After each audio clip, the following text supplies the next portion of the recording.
اب ہے شعر نمبر 6۔ فاطمہ گو شبنم افشاں آنکھ تیرے غم میں ہے، نغمہ عشرت بھی اپنے نالائے ماتم میں ہے۔ مشکل الفاظ کے معنی: گو اگرچہ، شبنم افشاں آنسو برسانے والی، نغمہ عشرت عیش کا راگ، اس میں عشرت کا مطلب ہے عیش اور نغمہ کا مطلب راگ۔ نالائے ماتم کسی کے مرنے پر رونا، اس میں جو ماتم اور نالا کے جو مطلب ہیں، نالا کا مطلب ہوتا ہے اونچی آواز سے۔ مفہوم: اے فاطمہ، اگرچہ میری آنکھ تیری جدائی میں آنسو بہا رہی ہے، لیکن تیرے مرنے پہ جو آہوزاری کر رہا ہوں، اس میں خوشی کا راگ موجود ہے۔ اب اس شعر کی تشریح: علامہ محمد اقبال امت مسلمہ کی عظیم بیٹی کو خراج تحسین پیش کرتے ہوئے کہتے ہیں کہ اے فاطمہ بنت عبداللہ، تیری شہادت سے دل خوش بھی ہے، مگر آنکھوں سے آنسوؤں کی جھڑی اس بات کو ظاہر کر رہی ہے کہ تیرا بچھڑنا دکھ کا باعث ہے۔ ہر آنکھ تیری شہادت پر اشک بار نظر آتی ہے، دل افسردہ ہیں جبکہ جسم ساکت کھڑے ہیں۔ دوسرے مصرع میں شاعر کہتے ہیں کہ ہماری آنکھوں میں بظاہر آنسو تیرتے ہوئے دکھائی دیتے ہیں، لیکن ہمارا دل آپ کی شہادت پر اللہ کا شکر ادا کرتے ہوئے خوشی محسوس کرتا ہے۔ آپ کی جدائی ہمارے لیے ظاہراً غم کی ایک صورت ہے، لیکن اس غم میں خوشی کے شادیانے چھپے ہوئے ہیں۔ ہمیں معلوم ہے کہ بندہ مومن کے لیے شہادت سے بڑھ کر کوئی چیز نہیں۔ شاعر مشرق اسی طرح کچھ اس انداز میں فرماتے ہیں: شہادت ہے مطلوب و مقصود مومن، نہ مال غنیمت نہ کشور کشائی۔ اصل میں شاعر ننھی مجاہدہ کی جدائی میں افسردہ دکھائی دیتے ہیں، لیکن اسی اداسی کے پردے میں خوشی کی جھلک بھی نظر آ رہی ہے۔ ظاہر سی بات ہے، جو جسم اللہ کی رضا کے لیے قربان ہو جاتا ہے، اس کے لیے دنیا میں ماتم نہیں کیا جاتا، بلکہ اس کو اللہ کی رحمت سمجھتے ہوئے خوشی بھی منائی جاتی ہے۔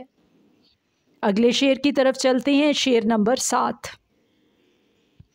رقص تیری خاک کا کتنا نشاط انگیز ہے، ذرہ ذرہ زندگی کے سوز سے لبریز ہے۔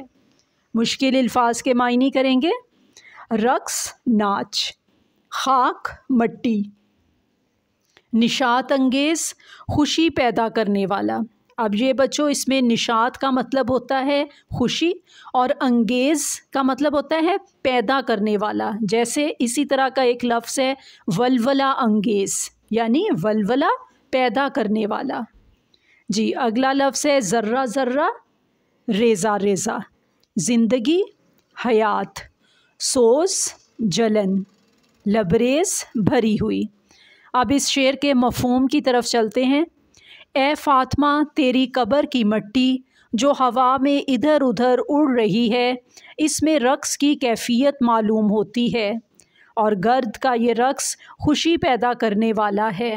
اس مٹی کا ایک ایک ذرہ زندگی کے سوز سے لبریز ہے۔ اب ہم آتے ہیں تشریح کی طرف۔ شاعر مشرق علامہ محمد اقبال امت مسلمہ کی ننھی دختر فاطمہ بنت عبداللہ کو خراج تحسین پیش کرتے ہوئے کہتے ہیں کہ اے ہماری بیٹی، اگرچہ تو نے مٹی کی چادر اوڑھ لی ہے اور دنیا سے پردہ کر گئی ہے، لیکن میں دیکھتا ہوں کہ تیری قبر کا ایک ایک ذرہ ہمارے لیے خوشی کا باعث بن رہا ہے۔ تیری قبر سے اڑنے والی مٹی کے ذرات خوشی میں جھوم رہے ہیں کہ اللہ تعالیٰ نے ان کے مقدر میں عظیم مجاہدہ اسلام کا جسم رکھ دیا۔ اب وہ عظیم اور متبرک خاک ہو گئی ہے، وہ خاک بھی قابل توقیر قرار پائی ہے۔ بقول شاعر: اس کے بدلے تو نے پیاسوں کو پلائے تھے جو جام، تیری تربت بن گئی ہے بوسہ گاہے خاص و عام۔ اصل میں شاعر امت مسلمہ کی عظیم بیٹی کی قسمت پر فخر کر رہے ہیں کہ زمین والے اس لیے خوشیاں منا رہے ہیں کہ اس ننھی مجاہدہ کا تعلق بھی نسل آدم سے ہے، اور خود زمین اس لیے رش کر رہی ہے کہ فاطمہ بنت عبداللہ نے اپنا وجود راہ خدا میں قربان کر کے اسے بھی عزت عطا کر دی ہے، کیونکہ آج وہ جس مٹی میں آرام فرما رہی ہے وہ خاک اندر سے گلزار جنت کا روپ اختیار کر چکی ہے۔ اس گلزار میں ننھی شہیدہ اسلام بڑے آرام سے محو خواب ہے۔ اب شعر نمبر 8۔ ہے کوئی ہنگامہ تیری تربت خاموش میں، پل رہی ہے ایک قوم تازہ اس آغوش میں۔